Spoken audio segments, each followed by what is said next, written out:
A black family, the Johnsons, moves into a seemingly idyllic suburban neighborhood, only to face unexpected hostility from a longtime resident, Mrs. Thompson.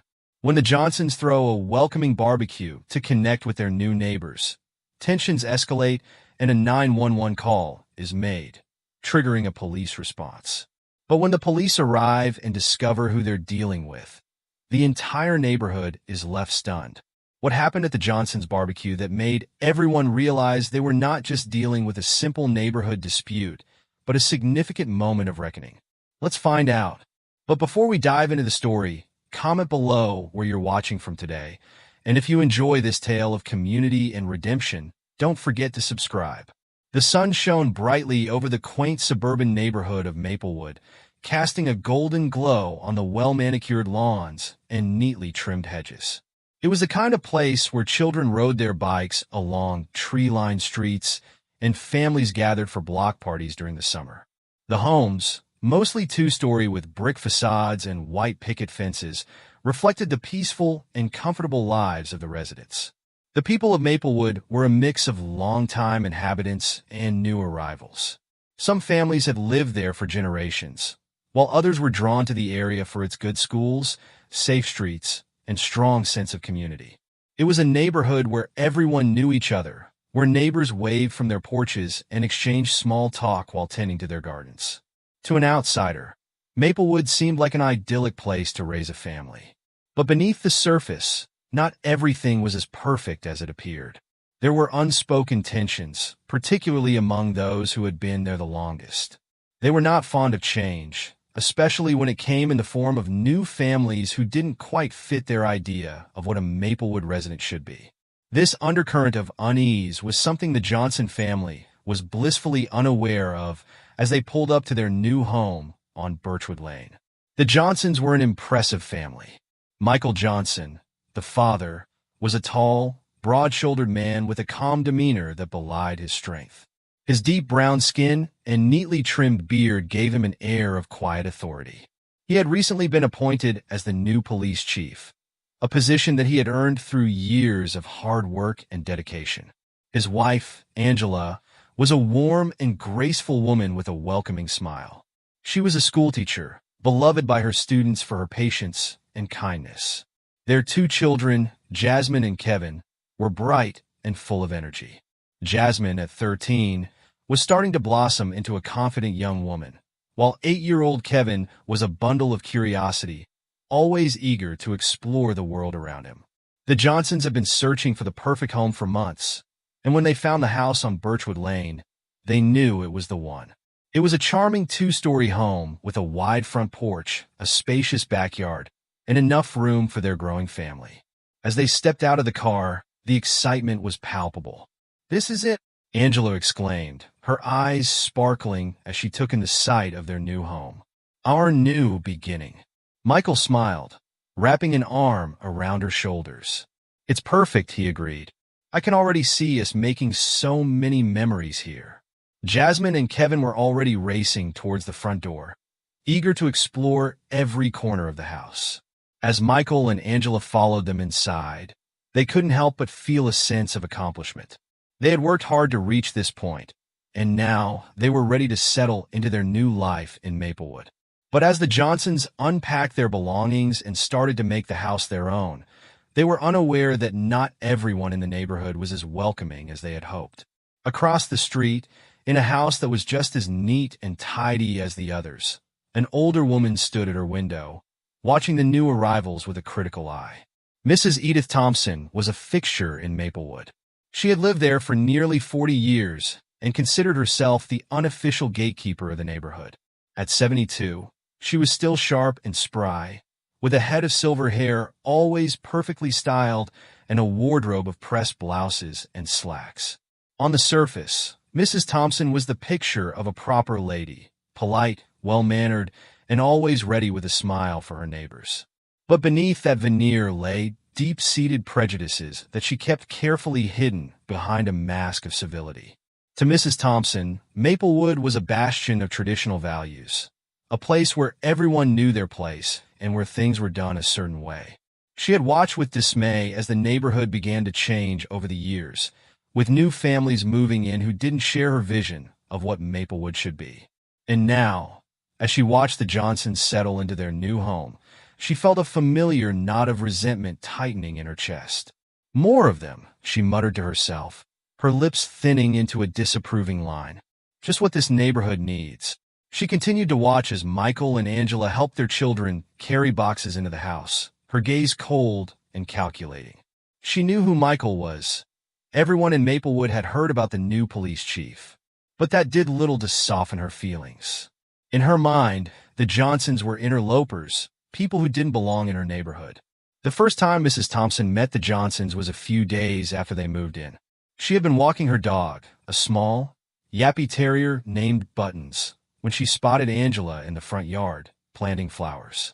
Deciding that it was her duty to introduce herself, Mrs. Thompson approached with a tight smile. "Good morning," she called out, her voice clipped and formal. Angela looked up, wiping her hands on her gardening gloves. "Good morning," she replied cheerfully. "You must be one of our new neighbors. I'm Angela Johnson." Mrs. Thompson nodded curtly. "Edith Thompson," she introduced herself. "I've lived in this neighborhood for many years." "It's lovely to meet you, Mrs. Thompson," Angela said, still smiling despite the cool reception. "We're so excited to be here. Everyone seems so friendly." Mrs. Thompson murmured noncommittally, her eyes scanning Angela from head to toe. "It's certainly different now." Angela's smile faltered slightly, but she kept her tone polite. "Change can be good, don't you think?" "Perhaps," Mrs. Thompson replied, her tone suggesting that she didn't think so at all. She glanced at the flowers Angela was planting. "Those are nice. I hope they'll grow well in this soil." "I hope so too," Angela said, her voice still warm, but with a hint of uncertainty. "I'm still getting used to the garden. Do you have any tips?" Mrs. Thompson shrugged, already losing interest in the conversation. "Just make sure you water them properly," she said vaguely. "Well, I must be going." "Good day, Mrs. Johnson." "Good day, Mrs. Thompson," Angela replied, watching as the older woman walked away, her back stiff with disapproval. As Mrs. Thompson continued her walk, she felt a sense of satisfaction. She had done her duty as a neighbor, but she had also made it clear that she wasn't about to roll out the welcome mat for the Johnsons. They would have to earn their place in Maplewood, and in her eyes, that was unlikely to happen. Over the next few days, the Johnsons tried to get to know their neighbors, but they found it more challenging than they had anticipated. While some were friendly and welcoming, others were distant, offering only polite nods and brief hellos. It was subtle, but there was an undeniable undercurrent of tension that Michael and Angela couldn't quite put their finger on. One afternoon, Michael decided to introduce himself to Mrs. Thompson. He had seen her several times, always walking her dog or tending to her rose bushes, and he thought it would be good to make a formal introduction. He walked across the street and knocked on her door, smiling when she answered. "Good afternoon, Mrs. Thompson," he said warmly. "I'm Michael Johnson, your new neighbor." Mrs. Thompson looked up at him, her expression unreadable. "Yes, I've seen you around," she replied. "I suppose you're settling in." "We are, thank you," Michael said, still smiling despite her lukewarm response. "It's a lovely neighborhood. We're looking forward to being a part of the community." Mrs. Thompson nodded slowly. "I hope you find it to your liking," she said, her tone making it clear that she wasn't particularly concerned if they did or didn't. Michael chuckled softly, trying to ease the tension. "I'm sure we will. It's a big change for us, but we're excited. If you ever need anything, don't hesitate to ask." "Thank you," Mrs. Thompson replied, though there was no warmth in her voice. "I'll keep that in mind." Michael could tell that the conversation was over, so he nodded politely. "Well, it was nice to meet you, Mrs. Thompson. I'll let you get back to your day." "Good day, Mr. Johnson," Mrs. Thompson said, closing the door without another word. As Michael walked back to his house, he couldn't shake the feeling that something was off. Mrs. Thompson had been polite, but there was an unmistakable edge to her demeanor. It was as if she was tolerating them rather than welcoming them, and it left him with a sense of unease. Angela noticed it too. "She wasn't very friendly, was she?" she remarked when Michael told her about the encounter. "No, not really," Michael admitted. but maybe she's just set in her ways. I'm sure she'll warm up eventually. Angela nodded, but she wasn't entirely convinced. There was something about Mrs. Thompson that made her feel uncomfortable, and it wasn't just the woman's frosty demeanor. It was the way she looked at them, like they were intruders in her world. As the days went by, the Johnsons continued to settle into their new home, making small improvements and getting to know the area. The children started school, and Michael began his new role as police chief, diving into the responsibilities that came with the position. Despite the underlying tension, life in Maplewood was beginning to fall into a rhythm for the Johnson family. They attended community events, explored the local parks, and even hosted a small housewarming gathering for a few of their new neighbors. Yet, the subtle exclusion and passive-aggressive behavior from Mrs. Thompson persisted. It wasn't overt, but it was there, in the way she barely acknowledged them when they passed by, or how she conveniently forgot to invite them to certain neighborhood gatherings. There were also the little comments she made whenever she did interact with them, remarks that were seemingly innocent, but carried an unmistakable undercurrent of prejudice. "Your children are so well-behaved," she remarked once, her tone dripping with surprise. "You must be very strict with them." Angela smiled tightly, knowing full well what Mrs. Thompson was implying. "We believe in raising them with respect and love," she replied, keeping her voice steady. "Just like any other parent." Mrs. Thompson nodded, her eyes narrowing slightly. "Of course," she said before changing the subject without missing a beat. It was clear that she didn't consider the Johnsons to be like any other parent. There were other neighbors who, while not as openly cold as Mrs. Thompson, seemed to share her unease.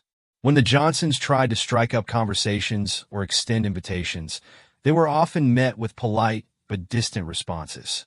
The Johnsons were included, but only in a way that was just enough to avoid outright rudeness. One Saturday morning, as the family prepared to enjoy a day at home, Michael noticed Mrs. Thompson walking her dog past their house again. She paused for a moment, as if considering whether to acknowledge him or not. Michael, determined to be friendly, waved at her. "Morning, Mrs. Thompson," he called out. She glanced at him, her expression unreadable. "Good morning, Mr. Johnson," she replied stiffly before continuing on her way. Michael sighed as he turned back to the house where Angela was setting out breakfast. "I don't know what it is with her," he said as he sat down. "I try to be friendly, but it's like she has this wall up." Angela nodded, placing a plate of pancakes in front of Kevin. "I've noticed it too," she said. "It's more than just being set in her ways. I think she doesn't want us here. Maybe she's just not used to new people," Jasmine offered, ever the optimist. "Maybe," Michael agreed, though he wasn't entirely convinced. He'd dealt with enough people in his line of work to recognize when someone had deeper issues with him, and he had a feeling that Mrs. Thompson's problem went beyond simple discomfort with change. The neighborhood continued to reveal its true colors in small, almost imperceptible ways. The Johnsons would often overhear snippets of conversations from their neighbors that hinted at underlying prejudices. They heard about how the neighborhood used to be different or how things aren't like they used to be. It was always vague, always couched in terms that could be dismissed as nostalgia, but the Johnsons knew what was really being said. One evening, as they sat on the porch after dinner, enjoying the cool breeze, Angela brought up something that had been on her mind. "Do you ever think about what it would have been like if we'd moved somewhere else?" she asked, leaning against Michael. Michael looked out at the quiet street, the houses all darkening as the sun set. "I do," he admitted. "But we can't live our lives in fear of what other people think. We belong here just as much as anyone else." Angela nodded, though there was a hint of sadness in her eyes. "I know, but sometimes it feels like we're always going to be the outsiders." "We won't be," Michael said firmly. "This is our home now, and we're going to make it work, no matter what anyone else thinks." As time passed, the Johnsons continued to focus on building their life in Maplewood, despite the challenges. They knew they were being watched, judged even, but they refused to let it deter them from being themselves. Michael threw himself into his work, making strides in his new role as police chief, determined to be a positive force in the community. Angela found solace in her teaching, where she could make a difference in the lives of her students, many of whom came from diverse backgrounds. The children were settling into their new school, making friends and adjusting to the rhythms of their new environment. Jasmine, with her outgoing personality, quickly found a group of friends, while Kevin, though quieter, began to enjoy his time at school as well. They were beginning to feel at home, despite the subtle tensions that lingered. However, Mrs. Thompson's presence was a constant reminder that not everyone was pleased with their arrival. She continued her routine of walking her dog past their house, always with the same expression of disapproval, always with the same cold greetings. It was clear that she had no intention of welcoming them into the fold. One afternoon, as Angela was out in the front yard tending to her flower beds, Mrs. Thompson stopped by again. This time, she didn't just pass by. She paused, looking down at the flowers with a critical eye. "Those petunias," Mrs. Thompson began, her tone as sharp as ever, "they don't do well in the shade, you know." Angela looked up from her work, wiping her hands on her gardening apron.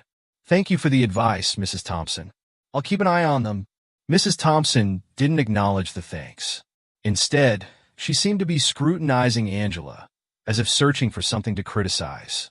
There was a long pause, and for a moment, it seemed like Mrs. Thompson was going to say something more. But then she just nodded again, a short, abrupt motion. "Good day, Mrs. Johnson," she said before turning on her heel and walking away, Buttons trotting along beside her. Angela watched her go, the tension in her shoulders slowly easing as Mrs. Thompson disappeared down the street. It was the same every time. These interactions that were polite on the surface but always left her feeling unsettled. She couldn't help but wonder what Mrs. Thompson was really thinking, what she said behind closed doors. Later that evening, Angela shared the encounter with Michael as they sat on the back porch, the kids playing in the yard. "She just can't seem to let it go," Angela said, her frustration evident. "It's like she's waiting for us to slip up, to give her a reason to say, 'I told you so.'" Michael nodded, his expression thoughtful. "She's stuck in her ways," he said. "But that doesn't mean we have to let her get to us. We'll keep doing what we're doing, living our lives. She'll either come around or she won't. But we're not going anywhere." Angela smiled at him, grateful for his steady presence. "You're right," she said, leaning against him. "We'll make this work, no matter what." As the days turned into weeks, the Johnsons continued to navigate their new life in Maplewood. They knew they were being watched, judged, and perhaps even resented by some of their neighbors. But they also knew that they had just as much right to be there as anyone else. They weren't about to let the attitudes of a few people dictate their happiness. The Johnson family had always believed in the power of community, and with Michael's new role as the police chief, they saw an opportunity to bring their neighbors together. The idea of hosting a neighborhood barbecue had been brewing in Angela's mind for weeks, and one evening, as the family sat down for dinner, she decided to bring it up. "What do you all think about having a barbecue next weekend?" Angela asked, her eyes shining with enthusiasm. "We could invite the neighbors, get to know them better, and celebrate your new job, Michael." Jasmine immediately perked up at the idea. "That sounds awesome, Mom. We could have games, music, and tons of food." Kevin, though usually quieter, nodded in agreement. "I think it's a great idea. It could help us fit in more, you know." Michael smiled at his family, feeling a surge of pride. "I think it's a wonderful idea, too. We've met a few of the neighbors, but this could be a good way to really connect with them. Plus, who doesn't love a good barbecue?" The decision was made, and over the next few days, the Johnsons threw themselves into planning the event. Angela started crafting a menu that would cater to everyone's tastes, including a mix of traditional barbecue dishes and a few vegetarian options. Michael focused on setting up the backyard, making sure the grill was in perfect working order and the seating arrangements were comfortable. "We should make sure to personally invite everyone," Michael suggested one evening as they worked on the guest list. "It'll show that we really want them to be there." Angela agreed. "Absolutely. I'll start with the neighbors we've already met, and then we can work our way around the block." Jasmine volunteered to make colorful invitations, spending an entire afternoon cutting out shapes and decorating them with bright, cheerful designs. She was excited to play hostess, imagining how much fun it would be to have everyone in the neighborhood gathered in their backyard. As the day of the barbecue drew closer, The Johnsons began their rounds, going door to door to invite their neighbors. Most of the invitations were met with polite smiles and promises to try to attend. Some neighbors seemed genuinely interested, while others were more reserved, offering non-committal responses. When it came time to invite Mrs. Thompson, Angela decided to take the lead. She knew the older woman had been less than welcoming, but she wanted to extend the invitation nonetheless, hoping it might help thaw the ice between them. Angela walked over to Mrs. Thompson's house, Jasmine by her side, holding the brightly decorated invitation. They stood on the porch for a moment, Angela taking a deep breath before ringing the doorbell. After a brief wait, Mrs. Thompson opened the door, her expression as stern as ever. "Yes," she said, her eyes narrowing slightly as she saw who was standing there. "Good afternoon, Mrs. Thompson," Angela began with a warm smile. "We wanted to invite you to a barbecue we're hosting this weekend at our place. It's just a casual get-together, a chance to meet everyone and celebrate Michael's new role as police chief." Jasmine held out the invitation, her smile as bright as the colors she'd used to decorate it. "We hope you can make it," she said sweetly. Mrs. Thompson glanced at the invitation, but made no move to take it. "A barbecue, you say?" she asked, her tone cool. "I'm not sure that's something I'd be interested in." Angela kept her smile, though she could feel the tension in the air. "We'd love to have you there. It's just a simple neighborhood gathering. We thought it might be nice for everyone to get to know each other better." Mrs. Thompson's eyes flicked between Angela and Jasmine, and after a long pause, she finally took the invitation, though she didn't look at it. "I'll have to check my schedule," she said, her voice devoid of any real warmth. "But I wouldn't count on me being there. I'm quite busy, you know." Angela nodded, maintaining her composure. "Of course. If you can make it, we'd love to see you. If not, we understand." Mrs. Thompson gave a curt nod, then glanced down at Jasmine. "Children should be seen and not heard," she remarked, almost as an afterthought, before stepping back inside and closing the door without another word. As Angela and Jasmine walked back to their house, Jasmine looked up at her mother, her brow furrowed in confusion. "Mom, why doesn't Mrs. Thompson like us?" Angela sighed, putting an arm around her daughter's shoulders. "Some people are just set in their ways, sweetie. They don't always understand or accept new things. But that doesn't mean we shouldn't try to be kind and include them." Jasmine nodded, though she didn't fully understand. "I hope she comes," she said softly. Angela smiled down at her. "Me too, Jasmine. Me too." Back at home, Angela shared the encounter with Michael. He listened thoughtfully, his face serious. "She's not going to come," he said after a moment. "But that's not the point. We're doing the right thing by inviting her." Angela nodded. "I know. I just wish she could see that we're not here to change anything. We just want to be part of the community." Michael wrapped his arms around her, offering comfort. "We'll keep being ourselves, Angela. That's all we can do. If she doesn't want to join us, that's her choice." As the day of the barbecue approached, Mrs. Thompson found herself increasingly agitated. The very idea of the Johnsons hosting a neighborhood event felt like an affront to her sense of order. In her mind, they were outsiders who didn't belong in Maplewood, and she resented their efforts to fit in. The thought of them taking on a central role in the community only deepened her resentment. Unable to contain her frustration, Mrs. Thompson began reaching out to other longtime residents, subtly planting seeds of doubt and fear about the Johnsons. She'd start with seemingly innocent comments, but they always carried a darker undertone. "Did you hear about the barbecue the Johnsons are hosting?" she asked one neighbor during their morning walk. "It's quite a bold move, don't you think? I'm not sure they understand the kind of neighborhood this is. We've always kept things very traditional around here." The neighbor, an older woman who had lived in Maplewood for decades, nodded thoughtfully. "It does seem a bit different. I'm not sure how I feel about it." Mrs. Thompson pounced on the opportunity. "Exactly. I mean, it's fine if they want to have a little get-together, but we should be careful not to let things change too much. We've worked hard to keep this neighborhood a certain way." Her words began to spread through the community, subtly influencing the way some neighbors viewed the Johnsons. Where there had been curiosity and cautious friendliness before, there was now a sense of unease. Some began to wonder if the Johnsons would truly fit in, or if they were going to disrupt the delicate balance of their close-knit community. As the day of the barbecue drew near, Mrs. Thompson became more and more convinced that the Johnsons were a threat to everything she held dear. She couldn't stand the thought of them winning over the neighborhood, becoming a part of the fabric of Maplewood. To her, they represented change, and change was something she could not tolerate. On the morning of the barbecue, the Johnsons were busy with final preparations. The backyard was set up with tables and chairs, a grill station, and a buffet table laden with food. Angela had outdone herself, preparing a feast that included burgers, hot dogs, grilled vegetables, salads, and a variety of desserts. Michael was at the grill, flipping burgers and checking the temperature of the ribs that had been slow cooking since dawn. Jasmine and Kevin were setting up a game area with bean bags and a small inflatable pool for the younger kids. The atmosphere was one of excitement and anticipation. As the first guests began to arrive, the Johnsons greeted them warmly, offering drinks and encouraging them to make themselves at home. A few neighbors showed up, bringing dishes to share and complimenting the setup.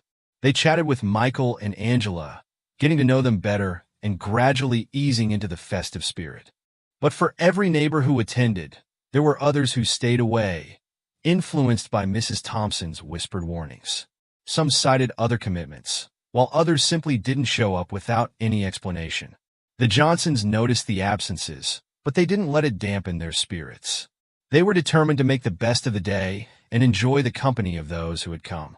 Mrs. Thompson, true to her word, did not attend. Instead, she watched the barbecue unfold from the safety of her living room, peering out through the lace curtains that framed her front window. Her eyes narrowed as she saw the mix of people gathered in the Johnsons' backyard. Young and old, black and white, families with children, and even a few single professionals. The sight of the diverse crowd only fueled her anger. To her, it was a clear sign that the neighborhood was changing in ways she couldn't accept. The laughter, the music, the smell of grilling food, it all grated on her nerves, a stark reminder that the Johnsons were different, and that difference was being embraced by some of her neighbors.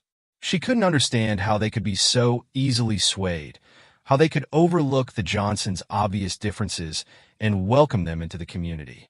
It felt like a betrayal, a violation of everything Maplewood had always stood for in her mind.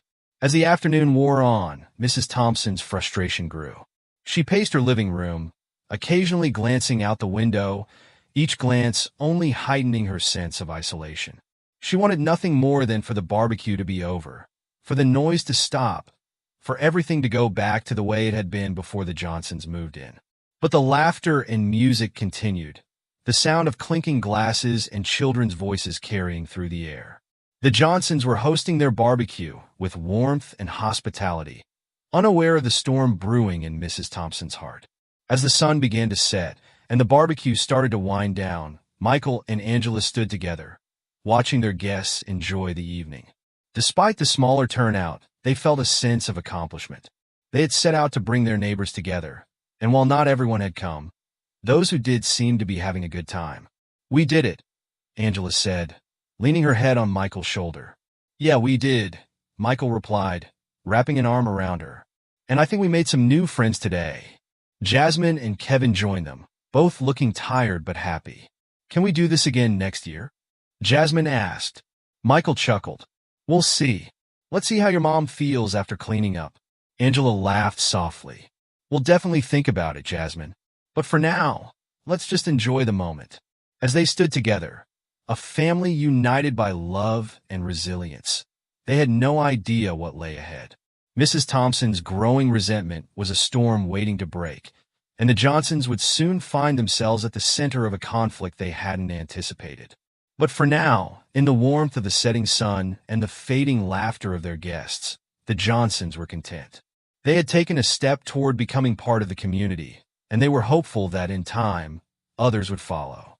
Mrs. Edith Thompson sat by her window, staring at the Johnsons' backyard, her eyes narrowing at the sight of their barbecue continuing well into the evening. She had watched as their guests arrived, listened as laughter and music filled the air, and witnessed a few neighbors mingling with the new family. Every moment of it gnawed at her. The Johnsons, in her mind, were intruders, and the idea that they were being embraced by the community infuriated her. She huffed, crossing her arms tightly across her chest, her foot tapping impatiently against the hardwood floor. How could they be so brazen? How could they think they could just come in, throw a big party, and act like they belonged? The thought of them feeling comfortable in her neighborhood made her blood boil. It was time to put a stop to this. Mrs. Thompson picked up her phone, her hand trembling slightly, and dialed 911. Her breath quickened as she listened to the line ring, each second stretching longer than the last. 911. What's your emergency? The dispatcher's voice came through, calm and professional. Mrs. Thompson swallowed, then began, her voice laced with feigned concern. Yes, hello. I'd like to report a disturbance, she said, her words carefully chosen. There's a lot of noise coming from my neighbor's house. It's been going on for hours now. I'm worried something might be wrong. The dispatcher responded with a few routine questions, and Mrs. Thompson answered them all, making sure to paint the picture she wanted the police to see. She spoke of loud music, shouting, and what she described as suspicious behavior. She even hinted at possible illegal activity, her tone dropping to a whisper as if she feared being overheard. They're new to the neighborhood, she added, as if that explained everything. I don't know who all these people are, and I'm concerned for our safety. The dispatcher assured her that officers would be sent to check out the situation and ended the call. Mrs. Thompson hung up the phone, a twisted sense of satisfaction settling over her. In her mind, she had done the right thing. She had taken a stand to protect her neighborhood from these unwanted outsiders. She had no doubt that once the police arrived, they would take care of the problem. She returned to her post by the window, her gaze fixed on the Johnsons' house. The barbecue was still in full swing, the sound of laughter and conversation drifting over to her. She sneered at the sight, imagining the moment when the police would arrive, lights flashing, and shut it all down. Meanwhile, in the Johnsons' backyard, Michael and Angela were enjoying the evening with their guests. The barbecue had been a success, and the atmosphere was warm and relaxed. A few neighbors who had attended were deep in conversation with Michael, talking about his new role as police chief and getting to know him on a personal level. Others were mingling with Angela, who was sharing stories about their move and their hopes for settling into the community. Jasmine and Kevin were playing with a few of the neighborhood kids, their laughter filling the air. The smell of grilled food lingered, mixing with the sweet scent of jasmine flowers that Angela had planted along the fence. It was a perfect evening, and the Johnsons felt a sense of belonging that they had longed for since moving in. Angela glanced over at Michael, smiling as she saw him laughing with one of the neighbors. She felt a surge of pride seeing her husband in his element, connecting with people and making them feel at ease. This was what they had hoped for, a chance to build a life here, to be part of something meaningful. But that sense of peace was about to be shattered. In the police station, the dispatcher relayed the details of Mrs. Thompson's call to a pair of officers on duty. The complaint seemed routine, just another noise disturbance that needed checking out. The officers, unaware of who the call was about, grabbed their gear and headed out, their minds on autopilot.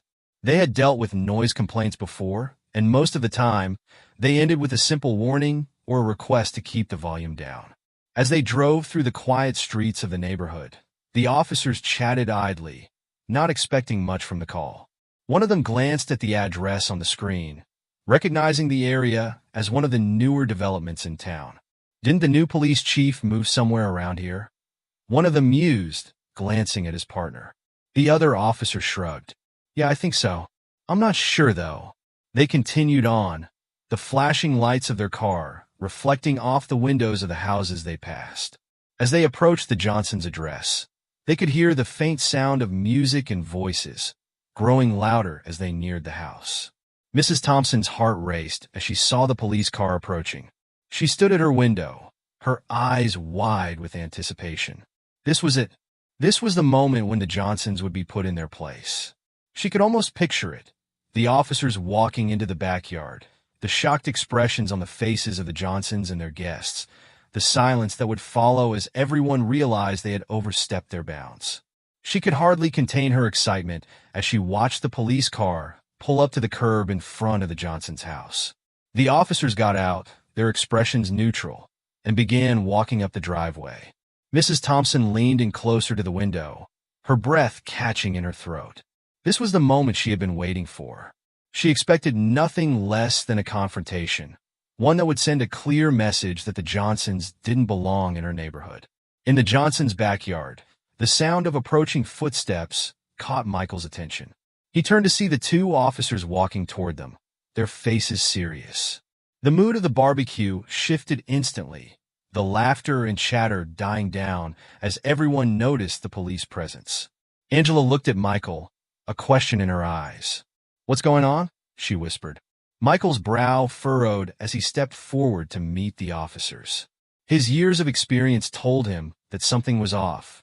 He had been in situations like this before, but it felt different now that it was happening at his home, in front of his family and friends. "Good evening, officers," Michael greeted them, his voice calm but authoritative. "Can I help you?" The officers hesitated for a moment, their eyes widening slightly as they recognized Michael. One of them cleared his throat, clearly surprised. "Chief Johnson? We didn't realize this was your residence." Michael's jaw tightened slightly. "What seems to be the problem?" The officer glanced down at his notes, feeling the weight of the situation. "We received a call about a noise disturbance and some suspicious activity in the area," he explained, his tone more respectful now. Michael's expression remained neutral, but inside, he felt a mix of anger and disappointment. He knew exactly what this was. Someone had called the police on them simply because they didn't want the Johnsons in their neighborhood. "I see," Michael said, his voice steady. "Well, as you can see, we're just having a barbecue with a few of our neighbors. There's nothing suspicious going on here." The officers exchanged glances, clearly uncomfortable. They could see that the situation was nothing like what had been described in the call. It was just a family gathering, nothing more. "We'll take a quick look around, just to be thorough," one of the officers said, his tone apologetic. "Of course," Michael replied, stepping aside to let them pass. "Feel free." As the officers made a cursory inspection of the backyard, checking that everything was in order, the tension in the air was palpable. The Johnsons' guests watched in silence, their earlier cheer replaced by a sense of unease. Angela stood by Michael, her hand gripping his arm. "I can't believe this is happening," she whispered, her voice trembling slightly. Michael gave her a reassuring squeeze. "It's going to be fine. They're just doing their job." But even as he said the words, Michael couldn't shake the feeling of being targeted. He had dealt with situations like this before, but never in his own home. It was a bitter reminder that despite his position, despite everything he had achieved, there were still people who saw him and his family as outsiders. Mrs. Thompson continued to watch from her window, her excitement slowly turning to confusion as she saw the officers talking calmly with Michael. She expected confrontation, maybe even an arrest, but instead it seemed like nothing was happening. The officers were looking around, but there was no urgency, no raised voices, no accusations being made. "What's going on?" she thought, her heart sinking. "Why aren't they doing anything?" Her frustration grew as she saw the officers finishing their inspection and returning to speak with Michael. She couldn't hear what they were saying, but from the looks on their faces, it was clear that they weren't taking any action. They weren't doing what she had hoped they would. Back in the Johnsons' backyard, the officers wrapped up their brief inspection and returned to Michael. One of them spoke, his voice apologetic. "Everything looks fine here, Chief. We're sorry for the inconvenience. It looks like this was just a misunderstanding." Michael nodded, keeping his emotions in check. "No problem, officers. I appreciate you checking in. Have a good evening." The officers nodded in return, their expressions a mix of respect and embarrassment, before turning to leave. As they walked back to their car, the tension in the backyard began to lift, but the remnants of the encounter lingered in the air like a stubborn cloud. Angela exhaled a breath she hadn't realized she was holding. "I can't believe someone called the police on us," she murmured, her voice tinged with disbelief and hurt. Michael pulled her close, resting his chin on her head. "I can," he said quietly, the weight of reality pressing down on him. He had always known that being in law enforcement wouldn't shield him or his family from prejudice. It was a harsh truth he had hoped his children wouldn't have to learn so soon, but here they were. Around them, the guests began to relax again, though the atmosphere had undoubtedly changed. Conversations resumed, but they were quieter, more subdued. The children, sensing the shift in mood, stayed closer to their parents. Jasmine and Kevin, who had been playing near the fence, approached their parents with questioning eyes. "Daddy, why were the police here?" Kevin asked, his voice small. Michael knelt down to his son's level, forcing a reassuring smile. "It's okay, buddy. Someone made a mistake and the police just came to check things out. Everything's fine." "But why would someone call the police?" Jasmine pressed, her young mind grappling with the injustice of it all. Michael sighed, wishing he could shield them from the complexities of the world a little longer. Sometimes people get scared of things they don't understand. And when they're scared, they make bad decisions. But the important thing is that we're all safe and nothing bad happened. Jasmine seemed to accept this explanation, though she wasn't entirely satisfied. Kevin, on the other hand, still looked confused, but he nodded, trusting his father's words. Angela bent down and kissed their heads. "Why don't you two go play with your friends? Everything's fine now." The kids hesitated for a moment, then ran off to rejoin the other children, though they kept glancing back at their parents, still trying to make sense of the situation. Across the street, Mrs. Thompson's hands clenched in a fist as she watched the police car pull away without incident. Her frustration was palpable, her face flushed with a mix of anger and confusion. How could this have gone so wrong? She had expected the police to handle the situation, to show the Johnsons that they couldn't just come in her neighborhood and act like they owned the place. But instead, the officers had left without so much as a reprimand. She felt a pang of fear as she realized that her plan had backfired. The Johnsons had not been intimidated. If anything, they might now see her as the one who was out of place. Panic began to creep into her thoughts. What if they figured out it was her who made the call? What if the other neighbors started to side with them against her? Mrs. Thompson paced her living room, her mind racing. She had to do something, but what? How could she regain control of the situation? Her thoughts were a jumble of fear, resentment, and the nagging realization that perhaps she had underestimated the Johnsons. But even as these doubts crept in, her resolve hardened. She would not let them win. This was her neighborhood, and she would do whatever it took to keep it that way. Back at the Johnsons' barbecue, the mood had lightened somewhat as the guests tried to move past the interruption. Michael and Angela made the rounds, checking in with everyone and thanking them for coming. They wanted to make sure that the incident didn't overshadow the entire evening. One of the neighbors, Mrs. Wilson, a kind elderly woman who had been one of the few to attend the barbecue, approached Angela with a sympathetic look. "I'm so sorry about what happened, dear," she said softly. "It's such a shame that someone would do that to you." Angela smiled, though it didn't quite reach her eyes. "Thank you, Mrs. Wilson. It's unfortunate, but we're not going to let it ruin our night." Mrs. Wilson nodded, her expression sad, but understanding. "You and your family are always welcome here, Angela. Don't let a few bad apples make you feel otherwise." "Thank you.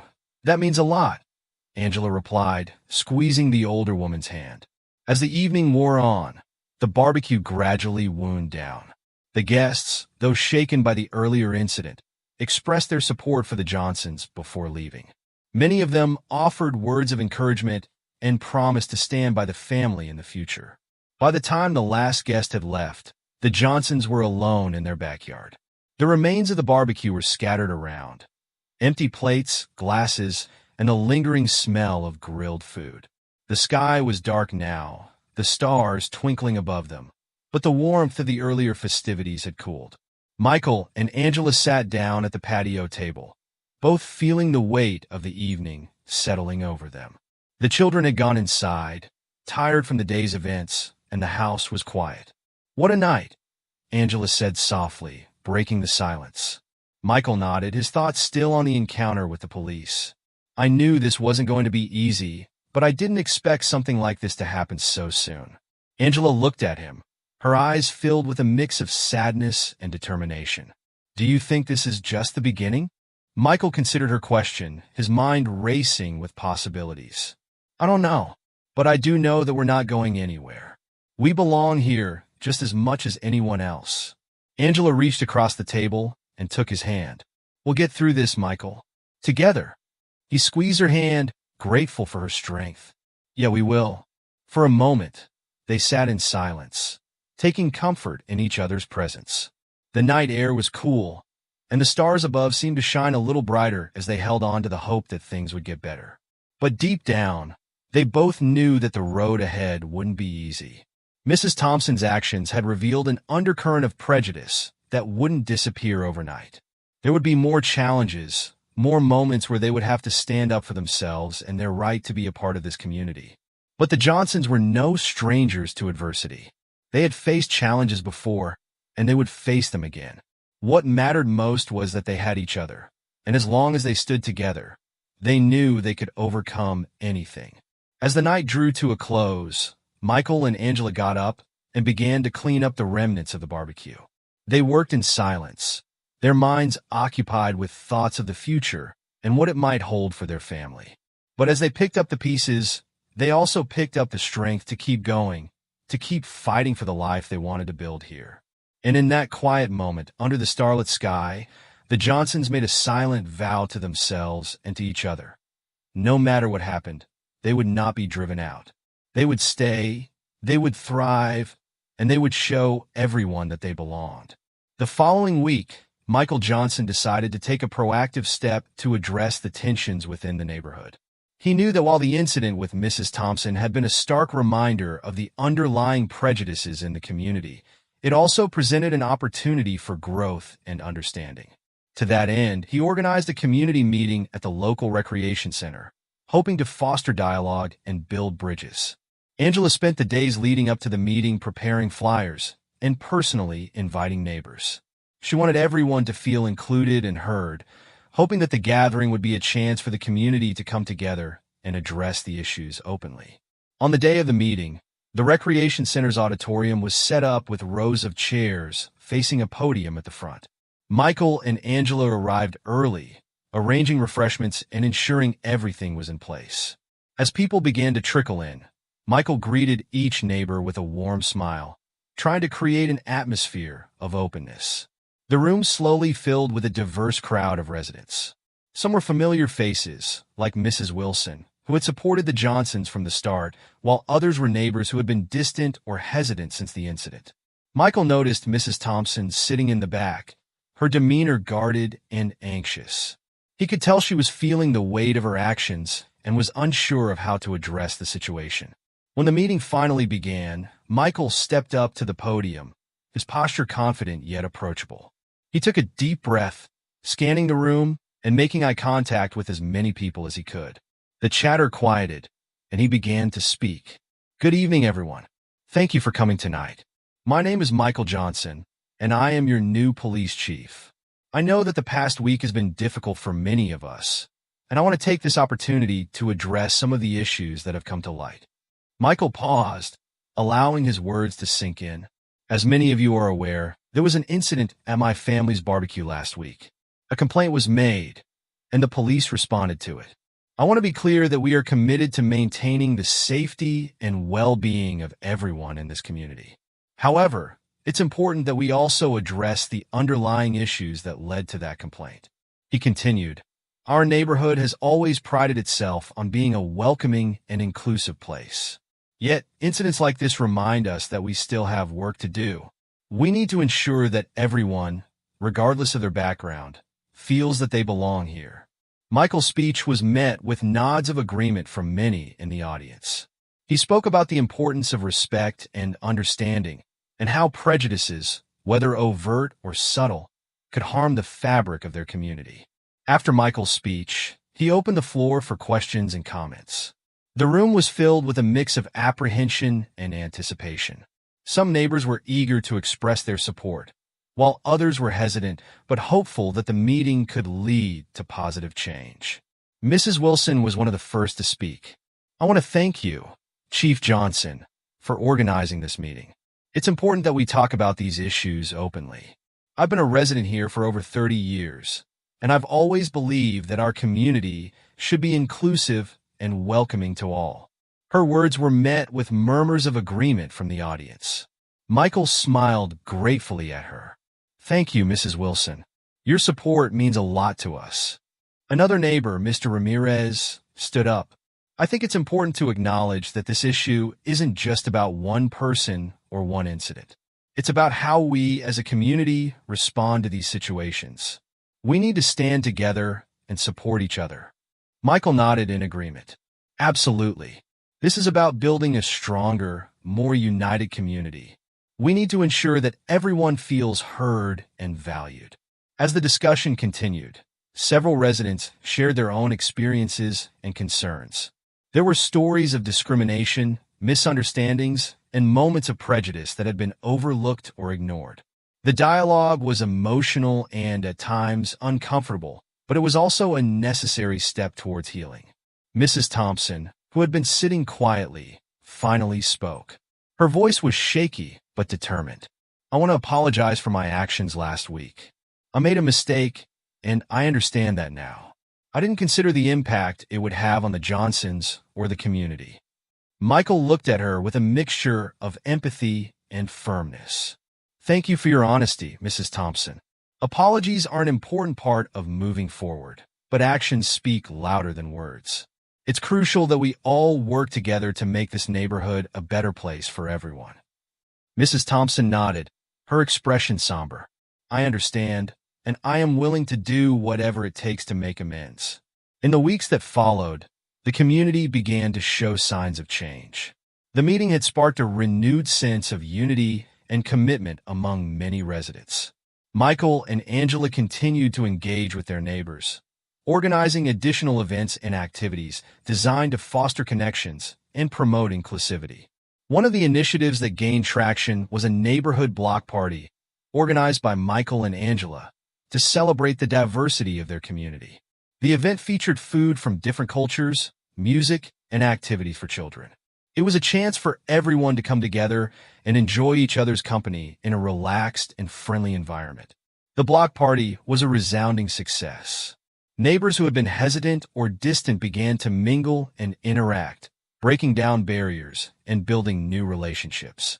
Michael and Angela took the opportunity to chat with as many people as possible, sharing their experiences and listening to the concerns of others. Mrs. Thompson, who had initially been wary of attending, showed up at the event. She was greeted with cautious but polite interactions from other residents. Michael and Angela approached her, extending a warm welcome. I'm glad you could make it, Mrs. Thompson, Angela said, offering her a plate of food. I hope you're enjoying the event. Mrs. Thompson accepted the food, her expression softening. Thank you, Angela. I really appreciate the invitation. I'm trying to understand and be a better part of this community. Michael smiled at her. It's a step in the right direction. We're all here to support each other and build a stronger neighborhood. As the months went by, the Johnsons continued to be active participants in their community. They worked on various initiatives to promote inclusivity and understanding, such as organizing educational workshops and hosting open forums for residents to discuss important issues. The neighborhood, once fractured by prejudice and misunderstanding, began to heal. New friendships were formed, and old grievances were addressed. The Johnsons became known not just as the new family in town, but as advocates for positive change and community cohesion. Mrs. Thompson, who had initially been resistant, made genuine efforts to integrate and contribute positively to the community. Her transformation was gradual, but she started participating in neighborhood activities and showing support for the diverse groups in the area. Michael and Angela's children, Jasmine and Kevin, thrived in their new environment. They made friends from various backgrounds and enjoyed the inclusive spirit of their neighborhood. Their experiences reflected the positive impact of the changes that had taken place.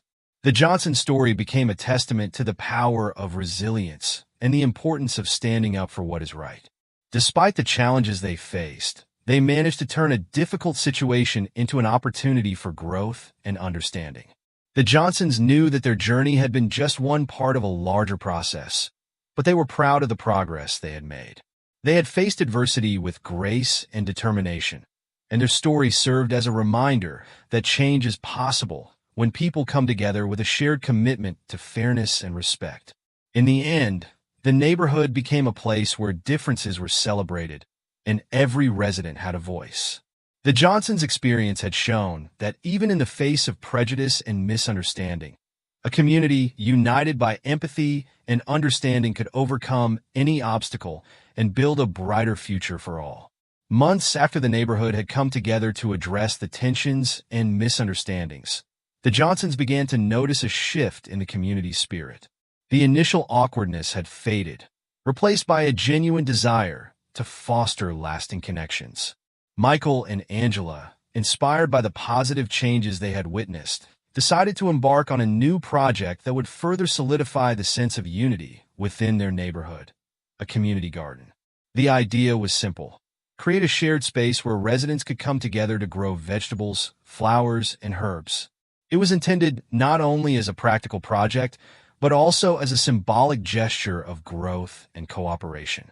Michael and Angela pitched the idea to the neighborhood association and were met with enthusiasm from many residents. The community garden project kicked off with a planning meeting held at the local park. Michael and Angela presented their vision, highlighting the benefits of such a space, promoting healthy eating, encouraging outdoor activity, and providing a venue for neighbors to interact in a positive setting. Mrs. Thompson, who had been making a concerted effort to be more involved in the community, spoke up during the meeting. "I think this is a wonderful idea.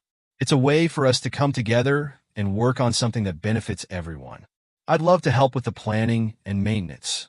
Her willingness to contribute was met with nods of approval from other residents. Michael and Angela were pleased to see Mrs. Thompson embracing the spirit of collaboration, and her involvement marked a significant step in her journey toward reconciliation. The community rallied around the garden initiative. Volunteers of all ages came together to clear the land, prepare the soil, and build raised beds for planting. The garden was designed to include various sections: a vegetable patch, a flower garden, and an herb section. There was also a designated area for children to grow their own mini gardens, allowing them to learn about plants and nature. Michael and Angela took on the role of project coordinators, organizing workdays and coordinating with local businesses for donations of seeds, tools, and other gardening supplies. The neighborhood's businesses were eager to support the initiative, contributing both in-kind donations and financial support. As the garden began to take shape, it quickly became a hub of activity. Neighbors gathered to work side by side, sharing tips and stories as they planted and tended to the garden. The process was therapeutic for many, offering a respite from the everyday stresses and an opportunity to forge new friendships. Mrs. Thompson, who had initially been cautious, found herself genuinely enjoying the work. She was often seen working alongside her new friends, chatting and laughing as they planted flowers or harvested vegetables. The garden became a space where old grudges were left behind and new bonds were forged. As summer turned to fall, the garden began to yield its first crops.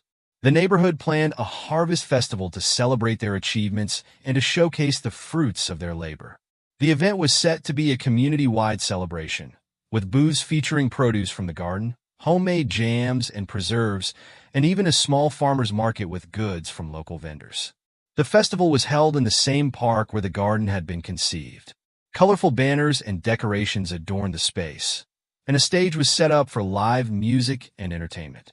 Children's activities, including face painting and a petting zoo, added to the festive atmosphere. On the day of the Harvest Festival, the park was bustling with activity. Families strolled through the booths, sampling fresh vegetables and enjoying homemade treats. The live music provided a cheerful backdrop, and the sense of community was palpable. Michael and Angela walked through the crowd, greeting neighbors and enjoying the lively atmosphere. They were approached by Mrs. Thompson, who had taken on a prominent role in organizing the festival. "I just wanted to thank you both for spearheading this project," Mrs. Thompson said, her voice filled with genuine gratitude. "It's been a wonderful experience, and I think it's really brought us all together." Michael smiled warmly. "I'm glad to hear that, Mrs. Thompson. It's been a rewarding experience for all of us." Angela added, "We couldn't have done it without everyone's support. It's been amazing to see how this garden has brought people together." As the years passed, the community garden continued to thrive. It became a cherished part of the neighborhood, a testament to the power of collaboration and the importance of working together to build a stronger community. The garden served as a gathering place for various events throughout the year, including seasonal festivals, educational workshops, and volunteer days. It became a space where residents could come together, share their knowledge, and build lasting relationships. Michael and Angela remained actively involved, often leading gardening workshops and organizing community events. They continued to advocate for inclusivity and understanding, using their experiences to educate and inspire others. Mrs. Thompson, who had once been a symbol of resistance, became an advocate for community engagement. She volunteered regularly at the garden and took on leadership roles in organizing events. Her transformation was a testament to the power of change and the impact of collective effort. The Johnsons' children, Jasmine and Kevin, grew up with a deep appreciation for the values of community and cooperation. They actively participated in the garden, helping with planting and harvesting, and learning the importance of giving back. The neighborhood, once divided by prejudice and misunderstanding, had evolved into a model of inclusivity and unity. The garden stood as a symbol of the positive changes that could be achieved when people came together with a shared vision and a commitment to making their community a better place. As Michael and Angela looked back on their journey, they felt a profound sense of accomplishment. They had faced significant challenges, but through perseverance and a commitment to fostering understanding, they had helped to transform their neighborhood. The garden had not only provided a space for residents to grow food and enjoy each other's company, but it also served as a catalyst for personal growth and community healing. The initial tensions and conflicts had given way to a more inclusive and supportive environment, where everyone felt valued and respected. Michael and Angela knew that the journey was ongoing and that there would always be work to do to maintain and build upon the progress they had made. But they were confident that the lessons learned and the relationships forged would continue to guide them as they worked towards a better future for their community. As they walked through the garden, surrounded by the vibrant colors of blooming flowers and the rich scent of fresh herbs, Michael and Angela felt a deep sense of pride. They had faced adversity with resilience and grace, and their efforts had paved the way for a brighter and more inclusive future. The Johnson story was one of hope and transformation, a reminder that change is possible when people come together with a shared commitment to understanding and respect.